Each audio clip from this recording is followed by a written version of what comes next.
How can a person focus when they no longer know which self is real? Not which version performs better, not which version gets more attention. Which one is actually you? Because most people no longer live as a single identity. They live as fragments, a collection of shifting personalities stitched together by routine and distraction. One self for work, one for friends, one for the internet, one that performs confidence, another that quietly collapses at night in front of a glowing screen. And somewhere between all of them, attention begins to fracture. You see it everywhere now. 10 browser tabs open at once, half-finished ambitions, constant mood shifts, endless scrolling without intention, people starting sentences they never finish, opening apps they don't even remember downloading, every thought interrupted by another thought demanding urgency. Most people call this an attention problem, but attention does not collapse on its own. Something underneath it collapses first. Because focus requires continuity, a stable center, a mind that knows what it wants, what it values, and who it is moving through the world as. But modern life trains people to become psychologically fluid, adaptable, performative, divided. You are expected to be intelligent, attractive, productive, entertaining, emotionally available, socially aware, ambitious, and endlessly visible, all at the same time. So the mind begins switching masks so frequently that eventually it forgets which face came first. And when identity becomes unstable, attention follows it into chaos. Maybe distraction was never the disease. Maybe it was the symptom of becoming too many people at once. The first fracture did not happen in the mind. It happened on the screen, quietly, gradually. So gradually that most people never noticed the moment their personality stopped being something they lived and became something they managed. Because the internet does not reward authenticity. It rewards optimization. Every platform teaches the same invisible lesson. Become the version of yourself that generates the best reaction. So people begin adjusting themselves like performers standing beneath artificial light. One personality for professional spaces, another for humor, another for intelligence, another designed entirely around desirability and appearance. A confident self, a detached self, a clever self, a curated self. And the frightening part is that this adaptation becomes automatic. You no longer ask, what do I feel? You ask, how will this be perceived? The mind begins observing itself constantly, editing itself in real time. Even alone, people start imagining invisible audiences watching them, judging them, measuring them, deciding whether they are impressive enough, attractive enough, interesting enough to exist. So personality slowly becomes reactive instead of real. And when a human being spends years switching between identities for different environments, the brain loses continuity. It stops operating like a unified consciousness and starts behaving like a control room filled with competing actors fighting for the next scene. That is why modern attention feels shattered. Not because the brain became weak, because it never remains the same person long enough to sustain direction. Focus is not merely concentration. It is psychological consistency, the ability to remain connected to one internal self without interruption. But digital life interrupts that continuity every few minutes. Every notification demands a different version of you. Every platform pulls forward a different mask. And after enough years, the switching becomes so constant that silence itself starts feeling uncomfortable. Because silence forces a terrifying question back into the room. Who are you when there is no audience left to perform for? Deep focus is not created by productivity tricks. It is created by internal consistency. A mind can only move clearly in one direction when its desires, values, emotions, and identity are aligned. When there is no civil war happening beneath the surface. When the person thinking the thought is the same person carrying out the action. But modern consciousness rarely stays unified long enough for that to happen. Most people wake up already divided. One part of them wants peace, but another part is addicted to stimulation. One part wants purpose, while another craves constant validation. They want depth, yet compulsively consume distraction. They want clarity, yet flood their nervous system with noise from the moment they open their eyes. So the brain enters a state of permanent contradiction. And contradiction is exhausting, because every contradiction creates friction between competing selves. The disciplined self fights the impulsive self. The ambitious self fights the comfort-seeking self. The authentic self fights the performative self that has learned how to survive socially. Then the switching begins deeply in the morning. Consumer by lunchtime, entertainer online, detached observer in public, lonely fragmented self at night, back and forth, so rapidly that the nervous system never fully settles into a stable psychological state. And the human brain was never designed for this level of identity acceleration. Every role demands different emotions, different language, different behaviors, different priorities. The mind must constantly recalibrate itself depending on who is watching, what environment it enters, and what version of the self is currently required. That constant self-reinvention creates invisible cognitive fatigue, not physical exhaustion, existential exhaustion. Because attention depends on a stable director behind the eyes, someone consistent enough to hold a thought long enough to pursue it. But when identity keeps shifting, the force directing attention keeps changing too. One version of you starts the goal, another version abandons it, another becomes distracted, another questions whether the goal mattered at all. And slowly, concentration collapses under the weight of too many competing selves. A fragmented mind cannot move in one direction. It keeps pulling itself apart before momentum can ever become meaning. Most people think they are tired because they work too much. But the deeper exhaustion comes from something far less visible. They are tired from maintaining identities, from carrying multiple versions of themselves through every room, every conversation, every screen, adjusting tone, adjusting emotion, adjusting behavior, constantly calculating which personality is safest, most desirable, most acceptable for the environment they are entering. That calculation never fully stops. At work, you monitor professionalism. With friends, you manage likability. Online, you construct relevance. Around strangers, you regulate perception. Even alone, many people continue performing for imaginary audiences that no longer exist. This is masking, and masking is psychological labor, because every persona requires maintenance, emotional regulation, self-censorship, suppression of impulses, careful editing of expression. The mind becomes less concerned with experiencing reality and more concerned with managing how reality appears through the character being presented. So eventually, people stop feeling psychologically off-duty. Their body rests when their identity never does. And this creates a form of exhaustion that sleep cannot repair, a silent exhaustion, the exhaustion of constant adaptation. That is why even simple tasks now feel mentally heavy. Why concentration disappears so quickly. Why people reach for stimulation the moment silence enters the room.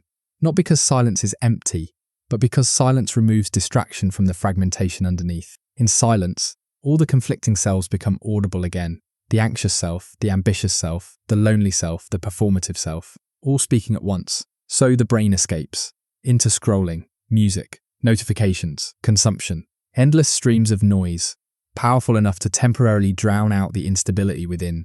And maybe that is the uncomfortable truth about modern distraction. Sometimes it is not entertainment. Sometimes it is relief from the pressure of being too many people at the same time. Maybe you were never lazy. Maybe you were never undisciplined. Maybe the real problem is that there are too many versions of you fighting for control at the same time. One self wants growth. It wants discipline, purpose, transformation. It imagines a future built through consistency and sacrifice. But another self wants comfort, immediate relief, pleasure without resistance, silence without effort. Another wants approval, to be admired, desired, validated by strangers who disappear seconds later behind glowing screens. And somewhere deeper still, another self wants escape entirely, to disconnect from the pressure, the expectations, the endless performance of modern existence, all of them pulling attention in different directions. And then people wonder why they cannot focus. But focus becomes impossible when identity has no hierarchy. Because concentration is not simply the ability to hold attention. It is the ability to decide which self deserves authority, which desire matters most, which voice the mind will obey when conflict begins. Most people never consciously decide this. So the brain becomes a battlefield of unfinished impulses, growth interrupted by distraction, ambition interrupted by exhaustion, meaning interrupted by stimulation. Every intention sabotaged by another competing version of the self demanding something else. And modern culture intensifies this fragmentation constantly. Algorithms reward novelty, not stability. Reinvention, not consistency. The system benefits from people continuously reshaping themselves because uncertain identities are easier to influence, easier to redirect, easier to keep consuming. So people drift through life endlessly updating themselves like software patches that never finish installing. A new personality, a new mindset, a new aesthetic, a new persona, again and again and again, until the original self becomes almost impossible to locate beneath the performance. And this is the deeper tragedy hidden underneath modern distraction.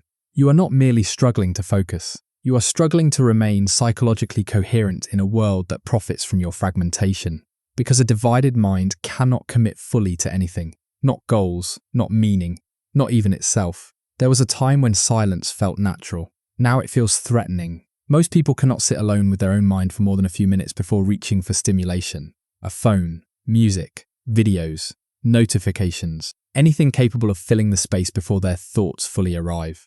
Because uninterrupted silence forces confrontation, and modern life has conditioned people to avoid that confrontation at all costs. The mind is now crowded with too many external voices, trends telling you what matters, algorithms shaping what you desire, strangers influencing how you speak, think, dress, and interpret yourself. Opinions flowing endlessly into consciousness until the boundary between the self and the world begins to dissolve. So identity starts drifting.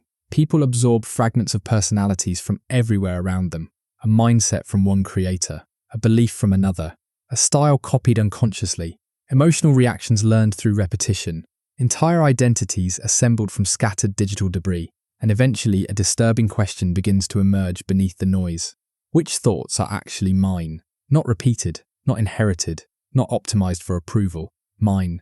Because when authentic desire becomes unclear, attention collapses with it. The mind cannot focus deeply on a path when it no longer knows which goals genuinely belong to the self directing them. Every direction feels uncertain. Every ambition feels partially artificial. Every decision contains traces of someone else's voice hidden inside it. So people continue consuming more stimulation, hoping clarity will eventually appear from the noise itself. But noise never creates clarity. It only buries the silence deeper. And beneath that silence sits something modern people rarely encounter anymore. An unfiltered relationship with their own consciousness. A stable inner center untouched by performance, comparison, or endless psychological imitation. That is why silence feels uncomfortable now. Because when the distractions disappear, the fragmented selves begin surfacing one by one. Asking questions the modern mind no longer knows how to answer. Focus does not begin with discipline. It begins with coherence. With the slow reconstruction of a mind that no longer pulls itself apart every hour of the day. Because real focus is not merely the ability to concentrate on a task. It is the natural consequence of an identity that has stopped dividing against itself. A stable inner structure creates direction automatically. Attention flows more easily when the mind is no longer trapped in constant negotiation between competing selves. That is why productivity systems often fail. People search for better routines, better applications, better methods of forcing concentration, while the deeper fracture underneath remains untouched. But no technique can create lasting focus inside a person whose identity is still fragmented by performance, contradiction, and endless self-monitoring. The real challenge is quieter than that: fewer masks. Fewer artificial personalities maintained for approval. Fewer versions of yourself fighting to survive in different environments. Because every false identity consumes energy. Every performance creates distance between the mind and its authentic center. And eventually, the exhaustion becomes so normalized that people mistake fragmentation for personality itself. But when the performance begins to slow down, something unexpected happens. Stillness starts revealing what actually matters. Not the desires manufactured by comparison, not the impulses created by algorithms, not the temporary identities built to satisfy invisible audiences, just the quieter truths that remain when the mind stops rehearsing itself constantly.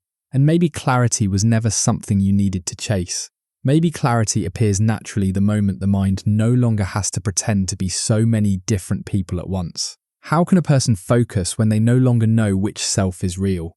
That question returns now, but it doesn't feel theoretical anymore, because by the end of all this, the problem no longer looks like simple distraction. It looks like something deeper, more structural.